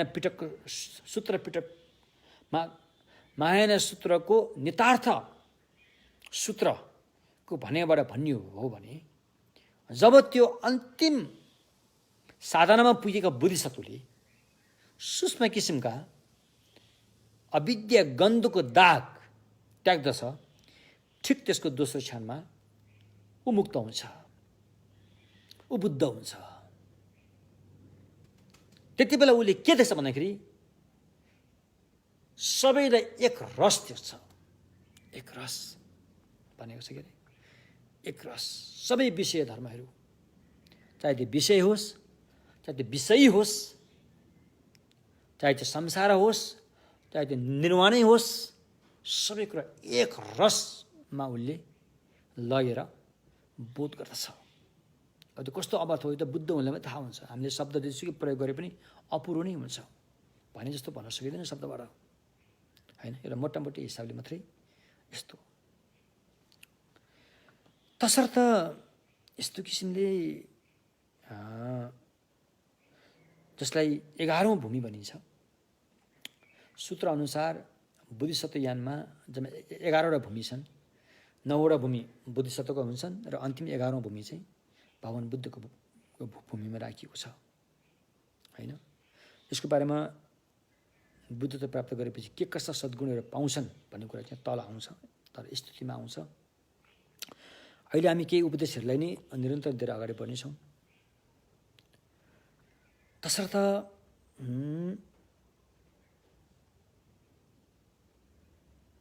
11औं भूमिमा रहेर अनि ती व्यक्ति बुद्ध बनेर 12 लीला देखाउनुहुन्छ अरे। 12 लीला हैन। तुसिता भुवनबाट उत्रेर आएर कुसिनारमा महापरिनिर्वाण भएसम्मको उहाँको जीवनी, बुद्ध जीवनी भनौँ न, 12वटा लीला चाहिँ उहाँले देखाएर प्राणीहरूको हित र कल्याण गर्नुहुन्छ। उहाँ बुद्ध भएको नै अरूको हित र कल्याण गराउन लागि हो, न कि आफ्नो स्वार्थको लागि। यो कुरा त प्रष्टै छ हैन। र उहाँले यो 10औं भूमि कसरी पार गर्नुभयो र के कस्ता साधना अभ्यास गर्नुभयो त भन्ने कुरा चाहिँ अहिले हामीले जुन नेपाली भाषामा लेख्दै अनुवाद गर्दै गरेको कर्महेतु फल नामक ग्रन्थ छ हो, त्यसमा तपाईँले भोलि नेपाली भाषामा आइसकेपछि सिधै तपाईँले त्यसलाई पढ्न सक्नुहुन्छ र बुद्धको जीवन तपाईँले पढ्न सक्नुहुन्छ। भगवानको जीवनी चोला पढ्यो भनेदेखि हाम्रो मनमा श्रद्धा पैदा हुन्छ, कर्मप्रति विश्वास पैदा हुन्छ, भगवानमा श्रद्धा पैदा हुन्छ, मनमा करुणा पैदा हुन्छ, मन एकाग्रत हुन्छ। त्यसको झिल्लप, हामी झिल्लप पायो भने झिल्लप भने त्यो हो, त्यस्तो हाम्रो मनमा प्राप्त हुन्छ। तसर्थ एवं प्रकारले यसरी अहिले हामीले जुन उपदेश सुनिरहेका छौँ, महायान सूत्र अलङ्कारले दिएको उपदेश सुनिरहेका छौँ, यो उपदेश प्राप्त भएपछि यसको फाइदा चाहिँ साधक साधिकाले धर्म निरन्तरता नाम गरेको एउटा, धर्मद्वार निरन्तरता नाम गरेको एउटा समाधि ध्यान हुन्छ। त्यो समाधि ध्यान प्राप्त गरिसकेको हुन्छ र त्यो समाधि ध्यानमा बसेर उसले जिउँदे बुद्धहरूको दर्शन पाउन सक्छ। अहिले हामीले जिउँदे बुद्धहरूको दर्शन पाउन सक्दैनौँ हैन, तर यो समाधि प्राप्त भएको छ भने जिउँदे बुद्धहरूको दर्शन पाउने मात्रै होइन, उहाँहरूबाट धम्म देशना सुन्नु पनि सक्छ उसले। त्यस्तो अवसर पनि पाएका हुन्छन्। यसरी धम्म ती बुद्धहरूको दर्शन पाएर, ती महान भगवान बुद्धहरूबाट धम्म देशना सुनेर हैन चित्त प्रसन्न भएर जान्छ। चित्त प्रसन्नताको वेगले गर्दाखेरि हैन निरन्तर रूपमा उसको मन सन्तुष्ट भएर बस्छ र बुद्धको दर्शनदेखि लिएर उसले महाअर्थ, महत्त्वपूर्ण काम गर्छ हैन। हो त्यो भनेर त भन्नु नि के पर्यो, ऊ बुद्धसम्म हुन्छ भनेपछि उसले राम्रो काम गर्छ भनेर त भनिरहनु नि के परेर, गरि नै हाल्छ नि भन्नु खोज्यो। किनकि त्यो विशुद्ध धम्मद्वारमा रहिसकेपछि उसले तथागत, अरे अब यो भगवान बुद्धहरूको नाम हो, बुद्धको थुप्रै नाम छ, तथागत, सुगत, बुद्ध, सर्वज्ञ, लोकविदु, पृष्ठम्य सारथी हैन, शास्ता, अर्कबन्धु हैन, यो सारा बुद्धका पर्यायवाची नाम हुन्। एउटा पुस्तक छ अमरकोश। अमरकोशमा हेर्नुभयो भनेदेखि त्यसमा कतिवटा नामले बुद्धलाई पुकार्न सकिन्छ, त्यो सारा कुरा त्यहाँ उल्लेख गरिएको छ। र कहिलेकाहीँ भगवान बुद्ध जीवित छँदाखेरि उहाँलाई बुद्ध भन्ने नामले भन्दा पनि अधिकांश तथागत भन्ने नामले चाहिँ पुकारेको बढी देखिन्छ। त्यसकारण जब यो ध्यान प्राप्त गरिसकेपछि साधक साधिकाले तथागत भगवान बुद्धको निरन्तर दर्शन भइरहन्छ र उहाँहरूबाट उसले चाहिँ उपदेश पनि सुनिरहन्छ हैन। र अनि नराम्रो ठाउँमा जुन अधोगति भएर नराम्रो ठाउँमा पुर्याउने जस्ता जुन अज्ञानताहरू छन्, अविद्याहरू छन् हैन, त्यसलाई उसले चाहिँ दर्शन मार्गले त्याग्दै जान्छ र त्यसका वासनाहरूलाई, त्यसको शेष बाँकी रहेको खिया जस्तो वासनाहरूलाई पनि भावना मार्गले अनि त्याग्दै जान्छ र अन्ततगत उसले बुद्धता प्राप्त गर्छ।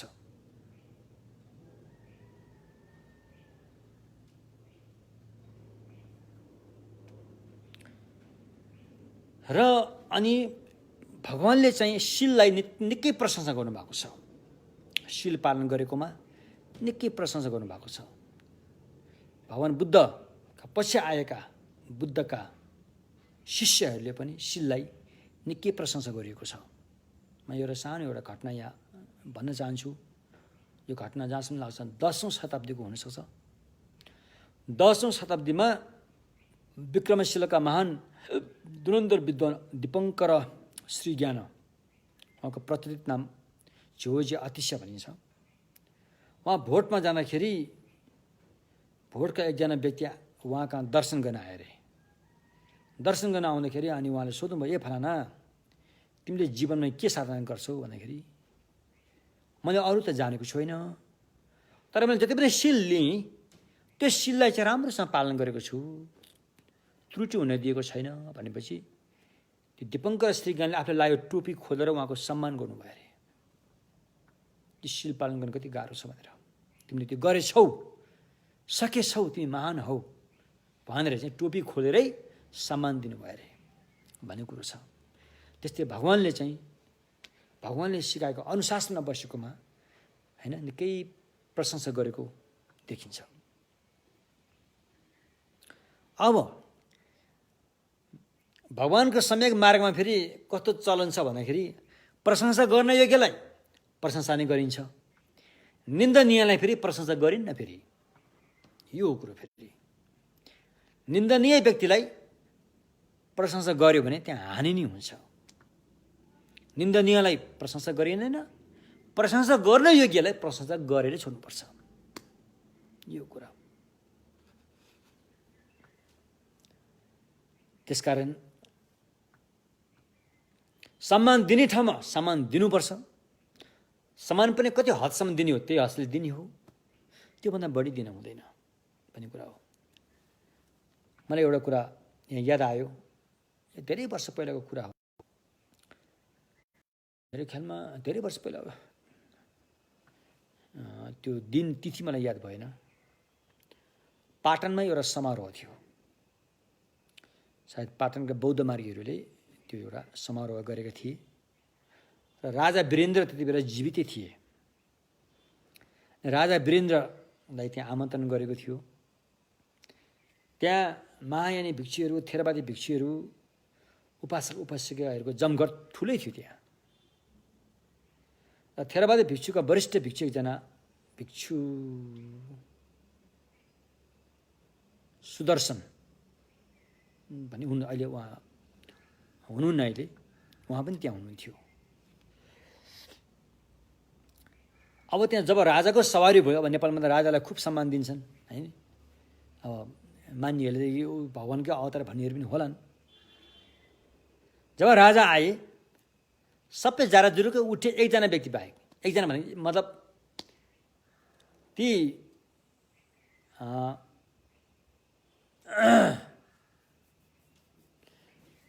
उहाँ भिक्षु चाहिँ उठ्नु भएन।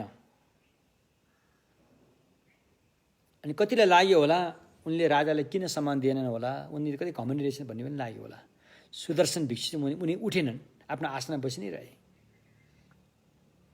त्यो उनी घमण्डी भएर बसेको अवश्य पनि, यो कुरा हामीले पहिल्यै बुझ्नुपर्छ। उनी घमण्डी भएर बसेको होइन। भगवान बुद्धको नियममा गृहस्थी र भिक्षु सङ्घ हुन्छन्। भिक्षुले गृहस्थीहरूलाई उठेर सम्मान गर्न त्यति योग्य मानिँदैन होइन। कहिलेकाहीँ हामी गर्न पुग्छौँ, त्यो हामीले थाहा नपाएर अथवा बुझपचार गरेको मात्रै होला। तर वास्तवमै पुरा भिक्षुको सिलिएको व्यक्ति है, जस्तोकै म यो पनि गृहस्थी आए तापनि एकजना बाहेक अरूलाई चाहिँ उसले उठेर सम्मान दिन जरुरी हुँदैन। त्यो एकजना को त जसलाई त्यो एकजना गृहस्थी को त जसलाई भिक्षुले पनि सम्मान दिनु, त्यो गृहस्थी चाहिँ यस्तो भएर अब बोधिसत्वको भवसंसारको अन्तिम जन्म लिएको बोधिसत्व जस्तो अब सिद्धार्थ उहाँ भिक्षु हुनुभन्दा पहिला त्यस्ता खालका चाहिँ व्यक्तिहरू आएका छन् भने थाहा पायो भने चाहिँ फेरि सम्मान दिनुपर्छ होइन। भव चक्रमा अन्तिम चोला लिएका छन् भने चाहिँ उहाँलाई चाहिँ भिक्षुहरूले पनि सम्मान दिनुहुन्छ, अरहतहरूले पनि सम्मान दिनुहुन्छ। त्यो अर्कै कुरा। ती बाहेक अन्य गृहस्थीहरूलाई चाहिँ अनि त्यसरी भिक्षु उठेर चाहिँ उसलाई सम्मान दिने भन्ने कुरा चाहिँ त्यति योग्य ठानिँदैन। कतिलाई पनि भयो होला यो किन यस्तो भयो होला, कुरो त्यो हो। र अर्को कुरा पनि मैले सुन्नुमा आएको छु, यो घटना बुटोलको हो। एकजना जटिल भिक्षु भन्ने एकजना कल्याण मित्र भिक्षु त्यहाँ हुनुहुन्छ, उहाँको त्यहाँ बिहार बनाएको छ भनेर मैले सुनेको छु। मैले उहाँसँग भेट पनि गरेको छु। उहाँले यो भवचक्रको धम्मदेशनामा दक्ष हासिल गर्नुभएको छ, राम्रो प्रवचन दिनुहुन्छ। उहाँ नेपाली मूल, नेपालकै तामाङ मूलका हुनुहुन्छ उहाँ, तर बर्मामा गएर पढेर आउनुभएको व्यक्ति हो। हाम्रो नेपालमा अब उता नमस्ते गरेपछि यता नमस्ते गरेपछि उता नमस्ते फर्काउने चलन छ। अब ती भिक्षुले यी कुराहरू नफर्काएछन्। फेरि अब उहाँको समुदायमा अधिकांश गुरुङ परिवार धेरै थिए होला, गुरुङ मगरहरू धेरै थिए होलान्। अनि ओ नमस्ते सेवारो के भनेपछि त होइन, अब आसिमालाई के भनेपछि यता पनि हो भन्नुपर्ने हो नि। अब उहाँ भिक्षुले चाहिँ अब उनीहरू गृहस्थी हुन्, मैले उनीहरूलाई नमस्ते भन्ने जरुरी छैन भन्ने कुरा भने उहाँ चुप लाएर बस्नुभएछ। अनि नमस्ते भन्ने व्यक्तिमा असन्तुष्ट पैदा भयो। असन्तुष्ट होइन, त्यहाँ केही अलिकति अप्ठ्यारै पऱ्यो भनेको मैले सुनेँ, के अप्ठ्यारै पऱ्यो रे भनेको मैले सुनेको छु। त्यस कारण हामीले ठाउँ अनुसार अलिकति सुरुमा उनीहरूलाई नबुझाउन्जेलसम्म चाहिँ अलिकति त्यो लोकले माने अनुसार पनि गर्नुपर्ने हो कि थोरै थोरै भए पनि पछि जब उनीहरूले बुझ्छन् त्यसपछि त भइहाल्यो, गरिनु पर्दैन। त्यो परिस्थिति अनुसार पनि काम गर्नुपर्ने हो कि जस्तो मलाई लाग्छ। नत्र भने कहिले काहीँ अलिकति अप्ठ्यारोको सामना गर्नुपर्ने हुन्छ। मैले तँलाई नमस्ते गरेँ, तैँले मलाई किन फर्काइनस् नमस्ते भनेर त्यहाँ त पुरै बवाल मच्यो भन्ने कुरा पनि मैले सुनेको छु। त्यसकारण यही कुरा थाहा नपाएर कतिपय व्यक्तिहरूले थाहा नपाएर भिक्षुमाथि अनि हात प्रहार गर्नसम्म पुगेको भन्ने पनि मैले सुनेको छु। वास्तवमा भिक्षुले आफू घमण्डी भएर त्यसो गरेको पटक्कै होइन। उहाँले जान्नुहुन्छ त्यस्तो धर्मधर, त्यस्तो चाहिँ होइन धुरन्धर विद्वान व्यक्तिले अब त्यस्तो थाहा नपाएको कहाँ हो र, त हुँदै होइन नि। तर भगवान्को नियममा चाहिँ विनयको नियममा चाहिँ त्यस्तो छ भनेर उहाँले चाहिँ भगवान्को विनयको नियम त्यस्तो पालन गर्नु भएको भए यता आएर त्यस्तो माहौल गइदियो त्यहाँ। त्यति यो वज्रयानमा पनि भएको छ, वज्रयानमा पनि भएको छ। यो फर्पिङको घटना हो होइन। यो पनि मेरो ख्यालमा जहाँसम्म लाग्छ 10औं शताब्दीतिर घटना हो। यो हिजो मैले भने नि, यो वज्रयानीको साधकहरूको बारेमा भने नि, वागीश्वरी कृति र अभय कृति, उनीहरू चाहिँ फर्पिङमा बस्थे। अनि नेपालको रानीहरू चाहिँ त्यहाँ घुम्न आएछन्। त्यहाँ वागीश्वरी कृति त्यति बेला त्यहाँ थिएन रहेछन्, कहीँ बाहिर गएको बेला परेछ। अनि उहाँको भाइ चाहिँ त्यहाँ थिए। अब रानीहरू त्यहाँ घुम्न आएपछि त सबैले रानीको सम्मान गरे। उनी त म त यस्तो अब वज्र आचार्यको पद प्राप्त गरेको व्यक्ति, यिनले पो मलाई चाहिँ सम्मान गर्नुपर्छ, मैले उनलाई सम्मान गर्न जरुरी छैन भनेर त्यति चासो दिएनन् रे। नदिएपछि रानी रिसाएर आफ्ना मान्छेहरूलाई आदेश दिएर ती भिक्षुलाई ती सिद्ध भन्नु अब त्यस्ता साधकलाई बेसरी पिटेछन्। बेसरी पिटेर होइन त्यस्तो अवस्था पारेर घाइते पारेर राखेपछि बेलुका दाजु वागीश्वरी कृति आउँदाखेरि त के भयो नि भने यस्तो त भयो, त्यो रानीले पनि उठेर सम्मान नगर्नाले यो हालत भयो भन्दाखेरि अनि वागीश्वरी कृतिले भन्नुभयो यसरी, रानीले पनि सिद्ध भनेको के हो भन्ने कुरा उनले बुझेनन्, त्यो उनको गल्ती भयो। तिमीले पनि नबुझेका व्यक्तिहरू अगाडि अलिकति लोकको चालचलन अनुसार अलिकति चल्तीको हो भने तिमीलाई यो अवस्था आउने थिएन भन्ने कुरा भयो। तै पनि यसको लागि केही गरेन भने त भगवान बुद्धको धर्ममा दाग लाग्छ, मतलब अरूले के खोट देखाउने अवसर पाउँछन् भनेर तुरुन्तै वागीश्वरी कृतिले त्यो दिन राति नै एउटा चाहिँ साधना गरेर चाहिँ उहाँले अभ्यास गर्न साथै उता रानी चाहिँ मुटु दुखेर फत्र भयो अरे। कति वैद्यहरू ल्याएर डाक्टरहरू ल्याएर देखि कसरी सन्चो पार्न सकेन, के कारणले भयो भनेर राजाले सोधपुछ गर्यो। के घटना भएको थियो, यो दिनमा रानी कहाँ गएको थिए, सबै कुरा भन्दाखेरि यसरी फर्पीमा गएको थियो, फलाउने व्यक्तिले यस्तो चाहिँ गरेको थियो भन्दाखेरि ओहो त्यही होला भनेर उहाँको दाइ वागीश्वरी कृतिलाई बोलाएर यो कुरा भन्दाखेरि अनि वागीश्वरी कृतिले अनि उहाँले रानीले क्षमा याचना गरेपछि अनि वागीश्वरी कृतिले अनि यस्तो त दान पुण्य गर्यो भने तिमी निको हुन्छौ भनेर उपाय बताएपछि अनि त्यो रानी निको भएकी छिन्। यस्ता घटनाले बेला बेलामा भोग्नुपर्ने र भोगिरहेको देखिन्छ र हामीले ठाउँ अनुसार, व्यक्ति अनुसार, अवस्था अनुसार अलिकति जान्नु पनि पर्छ है, होइन? यो त भगवान्ले हामीलाई भनिसक्नु भएको छ, म नहुँदाको बेला झिनामिना कुराहरूलाई तिमीले अलिकति परिवर्तन गरेर लान मिल्छ भनेर भगवान्बाट आज्ञा पनि भएको छ, होइन? ठुल्ठुलो कुरालाई त यताउता पार्न मिल्दैन, त झिनामिना सानातिना कुराहरूलाई यताउता गरेर मिलाएर लान मिल्छ, त्यसलाई बदल्न सकिन्छ भनेर भगवान्बाट पनि आज्ञा भएको कुराहरू उल्लेख भएको छ। त्यो परिस्थिति अनुसार चाहिँ चल्नुपर्ने रहेछ।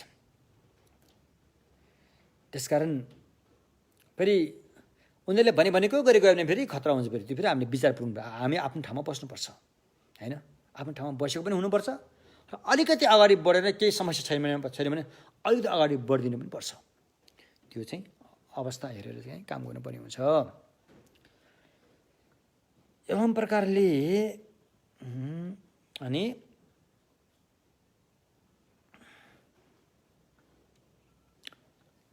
अनि मिथ्या जीविका, होइन? दर्शन मार्गमा पुगिसकेपछि आर्य आश्रमकै मार्गमा प्रत्यक्ष रूपमा जीवनशैली लगाइसकेकोले अब उहाँहरूको मिथ्या जीविका भन्ने कहिले हुँदैन। मिथ्या जीविका त थुप्रै छन्, तर छोटकरीमा यहाँ 5 किसिमका मिथ्या जीविकाहरू हुन सक्छन्। त्यो पछि क्रमशः आउँछ। त्यसपछि एउटा चाहिँ आफूसँग शील नभएर पनि शील पालन गरे जस्तो गरेर अरूले देखाउने भन्ने एउटा भयो। अर्को चाहिँ के अरे, होइन, उसको सम्पत्ति आफूले पाउँछ भन्ने आशा राखेर अनि उसलाई चाहिँ दानको कथा भने दान गरेर यो ऊ हुन्छ, तिमी धनी हुन्छौ भनेर कथा। अब दान दिने त ऊ आफै हो, यस्तो हिसाबले दान दिन लगाउने। यता 5वटा कति हुन्छ, यसलाई चाहिँ मिथ्या जीविका भनिन्छ। र यो छलकपटीको जीविका हो यो। अनि यो जीविकाको शैली चाहिँ दर्शन मार्गमा पुगिसकेपछि यो हुँदैन। अब त्यहाँ सम्यक आजीवन भन्ने भएकोले त्यहाँ मिथ्या जीविका हुने छैन अरे।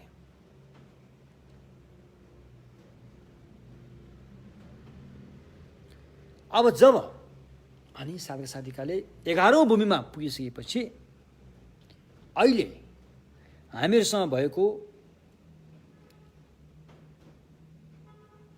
6 किसिमका मन, आँखाको मन, कानको मन, नासिकाको मन, जिब्रोको मन, शरीरको मन र भित्री मन। यो 6 किसिमका विज्ञानीहरू चाहिँ 5वटा ज्ञानमा रूपान्तरित भएर जान्छ। 4वटा ज्ञानमा तन्त्रमा हो भने 5वटा हुन्छ, सूत्रमा चाहिँ अधिकांश 4वटै हुन्छ, होइन? आदर्श ज्ञान, कृत्यानुष्ठान ज्ञान, प्रतिवेक्षण ज्ञान अनि समता ज्ञान पनि हुन्छ। यो 4वटा ज्ञानमा चाहिँ रूपान्तरित भएर जान्छ। सम्यक सम्बुद्ध भइसकेपछि उनमा मन हुँदैन, हाम्रो जस्तो मन हुँदैन। त्यो मन चाहिँ जसरी फलाममा रसायन प्रयोग गरेर त्यो फलाम चाहिँ सुनमा रूपान्तरित हुन्छ, त्यस्तै भगवान बुद्ध भइसकेपछि उसको मनहरू सबै चाहिँ ज्ञानमा रूपान्तरित भएर जान्छ। त्यसपछि अब भगवान बसे पनि, उठे पनि, हिँडे पनि, सुते पनि, खाए पनि, बोले पनि, ध्यान गरे पनि हरदम हर हमेसा हर क्षण ध्यानमै रहन सकेको हुन्छ। अब यो महायानमा त यस्तो भनेको छ, भगवान बुद्धले ध्यानमा रहेको र ध्यानमा जागेको भन्ने कुरा हुँदैन। बाहिरबाट हामीले ध्यानमा रहेको र ध्यानमा जागेको भने देखिए तापनि भगवानको आफ्नो तर्फबाट उहाँ चाहिँ 24 घण्टा ध्यानमा रहिरहेरै अरूको हित पनि गरिरहेको हुन्छ र अरूलाई धम्म देशनाहरू गरिरहेको हुन्छ। त्यस्तो अवस्था चाहिँ सम्म बुद्ध भूमिमा पुगेपछि मात्रै सम्भव छ, अरूमा यो सम्भव हुँदैन। अरूमा ध्यानमा बसेकै बेला हुन्छ, धम्मदेशन गरेकै बेला हुन्छ। त्यो दुवै काम, ध्यानबाट जागेर गर्ने काम र ध्यानमा रहेर गर्ने काम दुवै एकैपटक गर्न सक्ने चाहिँ सम्मासम भगवान् बुद्ध मात्रै हो, अरूले यसरी गर्न सक्दैन। त्यस्तो सद्गुणहरू चाहिँ लाभ हुन्छ रे। एवं प्रकारले समथ र विपसना ध्यानको वैपुल्यता भन्ने त्यसको विस्तारतालाई लाभ गरेर गुणसागरको पारङ्गत हुनुहुन्छ। त्यस्ता ध्यानका सद्गुणहरूको सागरसम्म सद्गुणको पारङ्गत हुनुहुन्छ। हेर्नुहोस् त, यो सबै अहिले हामीसँग भएको यही मनबाट हुने हो। हियर एन्ड नाउ, अहिले यहाँ भएको यो क्षणिक मन छ नि, यहीबाट हुने हो। फेरि त्यति पनि कर्म क्लेश सबै सोच पनि यसमै छ। भविष्यमा नरकमा जाने, प्रेतमा जाने, पशुमा जाने पनि यसमै छ। भविष्यमा स्वर्गमा जाने, ब्रह्मलोकमा जाने, निराकारमा जाने पनि यसमै छ। भविष्यमा लोकोत्तर मार्गमा पुग्ने पनि यसमै छ। भविष्यमा गएर अर्हत हुने, प्रत्यक्ष हुने, समाजमा बुद्ध हुने पनि यस अहिले यही मनमा छ। यही मनबाट गर्ने हो सबै काम। यसको मेन आधारै यही हो, योभन्दा अरू छैन। यसलाई सच्याए त सचिँदै गयो, यसलाई बिगारे त बिग्रिँदै गयो। कुरो त्यस्तो हो, योभन्दा अरू छैन। यसरी बुझ्नु पऱ्यो हो यति भन्दै आजको धम्मदेशनमा यहीँ विश्राम दिन चाहन्छु। केही मित्रहरूले के प्रश्नहरू सोधे जस्तो लाग्छ, मेरो मेसेन्जरमा थियो, मलाई त्यति याद भएन। सायद म पछि हेरेर भोलिसम्म म तपाईँहरूको मेसेन्जरमा सोधेको प्रश्नको उत्तर दिने कोसिस गर्छु। पुण्य परिणाम गरौँ। सोनम दिए थम्जे शिवङे तम्ने बेडना भम्जे ने के गाना छि बनाउनु भई सिबे छोले नो अन्डो वर्षु